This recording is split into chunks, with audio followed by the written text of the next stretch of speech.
Welcome to an out-of-the-box preview video. Today I am looking at Starfront Scouting Academy. This is a game for 1 to 6 players, 30 to 45 minutes, ages 8 and above. Everything you see here I've been provided by the developers to make a video, so everything you see is preview. It's all pre-Kickstarter. This is coming to a Kickstarter late July, so just keep that in mind. Things may change, there might be more stuff, there will be different stuff. Anyway, this game is about exploring alien terrain. So you've got an alien planet that you're looking to explore, and you have an exam to sit. And your exam is determined, the points you score on your exam are determined by how you explore this terrain. And the way that you explore it is you've got a whole lot of technology. So you've got like a drone and a little barge, you've got a little rover, a couple of rovers, and these are manipulated by using dice. And so you see there's a dice here on each corner, on each side, and you combine the dice to pick a color and a number. And so for this one here, you've got the plus, so you'd add up 4 plus 7, 4 plus 3 would give you 7 pink, so you could then target a 7 pink terrain. If you want to do this one, it is dice minus dice, so you could do 4, so you could target a 1, or you can't go negative, so you could only do a 1 for that one. This one with your drone, it's 5 plus, so you could either do 9, or you could do, we'll go to 11, but you lose the 10s, so it would go to a 1. And so that would be a grey terrain. So you could take a thing. And with the boats, it is, you could pick one of the dice, or if they're the same, you get double. So say I'd got, I had 2 4s here. I would be able to do the water one, 4s twice, and circle those off. And so we're using dice to pick colors of terrain, and the numbers that we generate from the dice match the numbers. And if you look at these numbers, they come diagonally, so you've got all the 7s, all the 8s, all the 9s, all the 0s. So it's really easy to see. So then it comes down to what makes a good terrain to survey. You're going to sit an exam, and there's a whole lot of categories which allow you to score different points. And so the first one you get is numbers. Every time you pick a number, you put a tally down there, and there are prizes for the most number of tallies. So if you get the most 6s, you win a prize, and there's like first prize and second prize. Then there's terrains. Every time you pick a terrain, you get to put an X in one. You get to mark off one of these elements, and when you hit circles, they give you special features, they give you special abilities. So if once you've ticked off your second piece of grey terrain, as part of your turn, you could cross off your circle, and you could change one dice to any number. And so with this one here, the blue ones, once you've got onto the second one, you can swap any 2 dice. So as you do more terrain, it unlocks more abilities, which allows you to do dice manipulation. Every time you use a dice, it gets re-rolled and gets put back in again. So when you're playing this multiplayer, I've only played it solo, but from reading the rules, multiplayer, it's about area control on here. So getting the elements that you want, the terrain you want to survey, and dice manipulation from making sure you can get the dice that you want. Also, when you start unlocking, 4 and 5, those are worth victory points as well. So they get scored over here. So numbers, dice manipulation. But then down here we've got this thing called patterns, and you can see here that there are different patterns, and the numbers don't matter. It's about building the patterns on the terrain, and they score really well. So if you're the first person to score a pattern, you get a 5. If you're the second person, you get a 3. So again, if you can do some of the big patterns first and maybe fill in some of the little patterns, then you can score some good points. So it is a roll and write, so you will need some pens, and if you're playing it with multiple people, you'll need different colored pens for the people, because it is area control. So again, particularly with going for the pattern, so if someone was going for a particular pattern on your turn, you could pick a terrain to make it more difficult. So there's quite a bit of strategy to go into there. Then at the end, there's a whole lot of different scoring categories. So the biggest connected group of orthogonal grouping, the biggest one mark per the biggest connected group that you have, and then if you've got the biggest connected group of the whole board, mark for the longest line. If you've got any unused terrain actions, so if you haven't used all your dice manipulation, they score points. And there's an extra dice here. So this is Scout. He's a dog unit. You can use the Scout dice in any combination on any area. So say that was a 1 and a 4, and I wanted to get a 1. I could use the Scout dice in the 4, and that would get me a 1. I could use the Scout dice in the 1, and that would give me a 2. So it's like a wild card, and it can be used across any sector with any dice. The thing is, though, you've only got 5 usages. And so every time you use Scout, you cross it off. And that then impacts your score at the end, because every one you don't have crossed off, it's another point.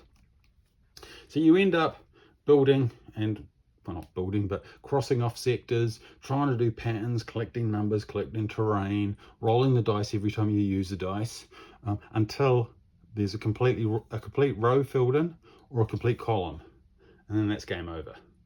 That's when you then add up your points, work out. So there is going to be a definite end. You don't have to fill the whole map. So it can get quite strategic as well. And then you get to the end.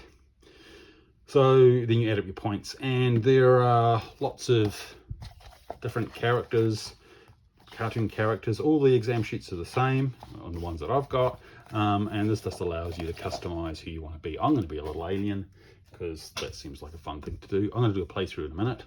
So I'm going to pick the alien. There are multiple planets, and they all have the same numerical layout. But they have different pattern layouts, and so that gives you a bit of variability. I've laminated mine, and I had a problem with my laminator, so I'm going to do sector 2 because sector 1 was a bit hard to use. And yeah, I think that's all I've got to say. Oh, solo mode. What we're going to do now is the solo mode. So in the solo mode, you're not going up against another person, you're going up against the solar storm. So there's a storm that's blown in, and that is impacting what terrain and what thing you can use. And so the way that the solar storm goes is that I'm going to need another meeple. That's not a good colour for a storm, maybe a yellow storm. When you select your dice on your turn, all the other dice, except for the Scout, except for the dog unit, all the other dice get cross off sectors. So say I use the 4 and the 1, and say I wanted a 3. So I say, well, cross off 3 and do that. Then the 4 would go 1, 2, 3, 4, and it would cross off that one, and then it would do 4 down, 1, 2, 3, 4, and it would cross off that one. And so those are then unusable for the rest of the game. So the storm slowly blocks off, and it's remarkably good at being awkward and blocking off, particularly when you're going for patterns later in the game. The map level, the terrain loops. So if you're counting, it goes through. And if you end up putting a storm location, say I went 1, 2, 3, 4, and there was already 4 there, it bumps to the next one.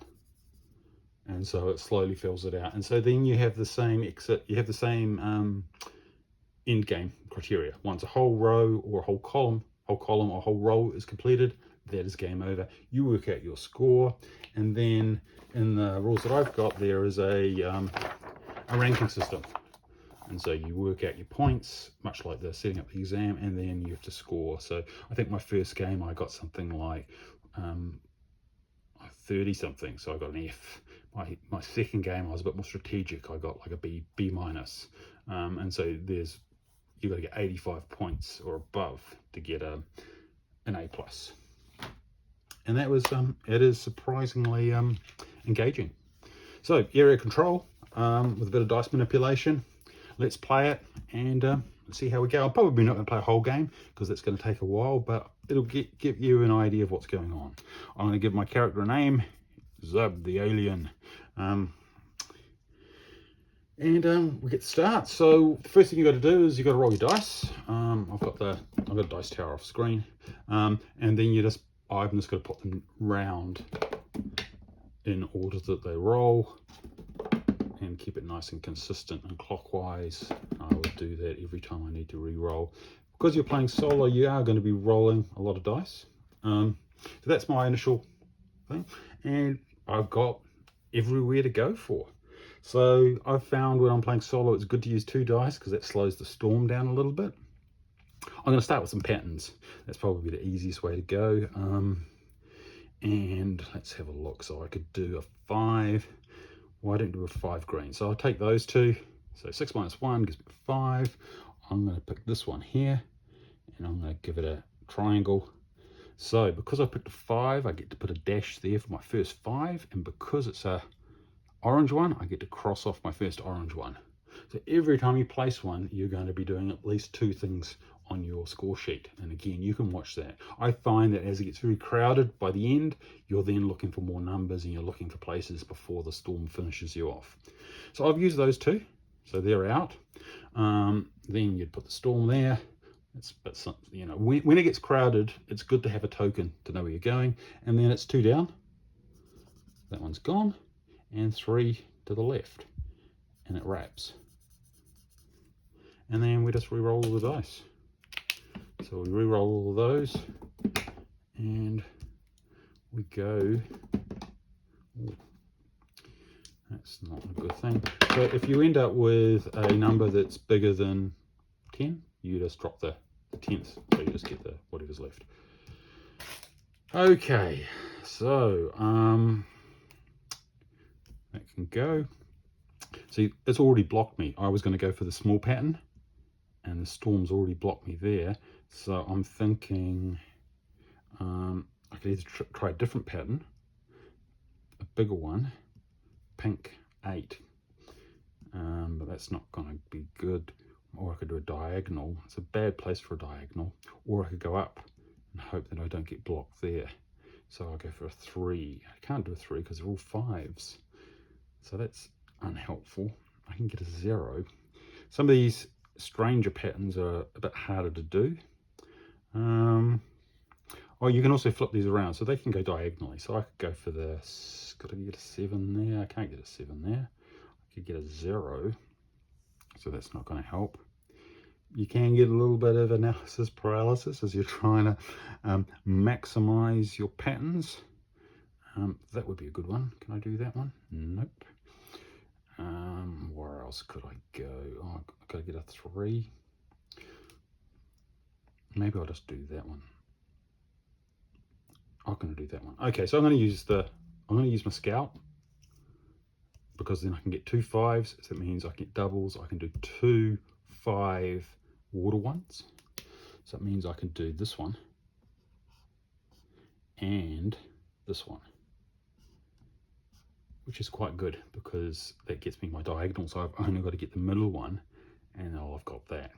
So that gets me 2 blue ones, and oh, they're more 5s. 5s is a real winner today. And then I can pick which one where I want my storm to go. I could work it out, but I usually do it just a little bit random. I'll put it there. That should be fine. Okay, so it's going to do 4 down. 1, 2, 3, 4. It's going to 5 up. 1, 2, 3, 4, 5. And then it's going to do 5 to the right. 1, 2, 3, 4, 5. And we get to re-roll all of those. Oh, I should mark off I've used one of the scouts. So that's cost me a point already, but I probably wouldn't have done that in a normal game so early. I probably would have had a bit more of a think, but I'm not going to run this one through to the end, so it's not going to be the end of the world. Oh heck, I'm getting lots of 5s in there. So what did I want? I wanted a 5 one of these, which I can't do easily, so I'll think about that later. but I've got more opportunities that can go for, let's see if we can get a pattern. So what's that, 7? Can I get a 7? I can get a 7 there. So I can do 5 plus 2. That will get me a 7 in the grey. That means I get a grey, and I get a 7. I could have used this. Using the abilities you can do it the first thing before you start selecting dice. So I could have swapped, but I don't need to this round. Okay, so where did I go? I went there. So that one's going to go 5. 1, 2, 3, 4, 5. It's going to go 5 the other way. 1, 2, 3, 4, 5, and that'll wrap. And then it's going to go 5 down. 1, 2, 3, 4, 5. Okay. And so normal turn, you're only re-rolling the 4. When you're playing multiplayer, you only re-roll the dice you use. But because we're using them all with the storm, getting a lot of 4s, we're re-rolling them all. Okay, that could go. So what do I want? I want a 9 brown, which I can do with that. 5 and 4 is 9. So that's a goodie. Gets me another brown, which means I could change a dice to any number. What was that? That was another. That was a 9, wasn't it? 9. And that was there. And I go 4, 1, 2, 3, 4. And then 5, 1, 2, 3, 4, 5. And then 4, 1, 2, 3, 4. And we're off. I'm hopeful that I'll be able to complete a pattern this round. And then I think of the next target I want to do. So you can be very target oriented. Okay, so I need a 7, which I can't get there, but I can use my ability, which allows me, before I start choosing, to set 1 dice to any number. So I'm going to cross that off, turn that to a 2, and then go, hey, I got a 7 now. 7 on the grey.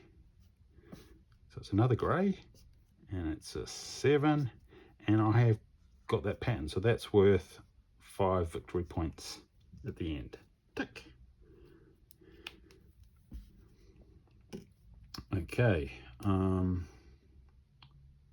I've got to do that. So let's go 1, 2. So it's going to bounce to there. That's going to do 4, 1, 2, 3, 4. So the turns are really fast. 1, 2, 3, 4, 5, 6, 7. It's going to hit that one. And it's really easy to do the storm. Like, as you can see, it's starting to make a mess of the map.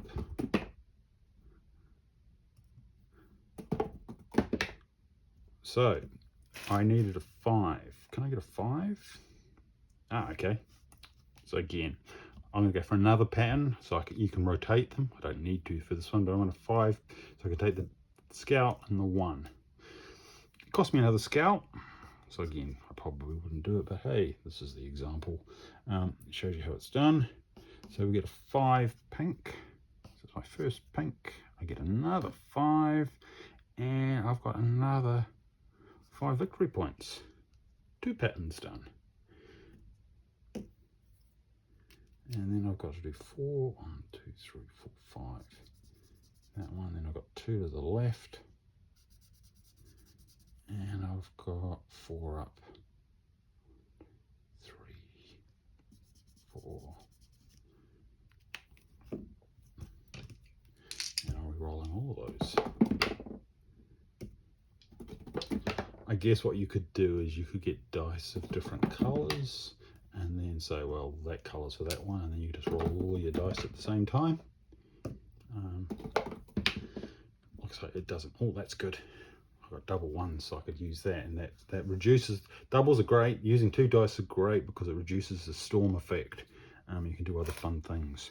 So let's look for a different pattern. What do I want to do next? That one's been blocked, so I can't do a 3 by 3, but I could do it on this side. But I would need, and once you've got a pattern, you can't get it again. So you can't get double points. But I've got opportunity here for two ones. So, and they're going to be water ones. And there are 2, so maybe I'll just grab those and then think about how I can use them. Maybe that pattern later on. We'll see. Anyway, so we go like that. Because we've got 2, we get 2. And I'm going to have this one. And this one. And so that gets 2 ones. And I've got 2 more of there. And I could start using those abilities too. And then we've got our storm. Maybe I'll put it there because it's 4. 1, 2, 3, 4. So you could look and think, well, if I put it there, I know there's not much in this row. Then 1, 2. It's not going to be too much of a great inconvenience later on. Maybe do one more turn. Ooh.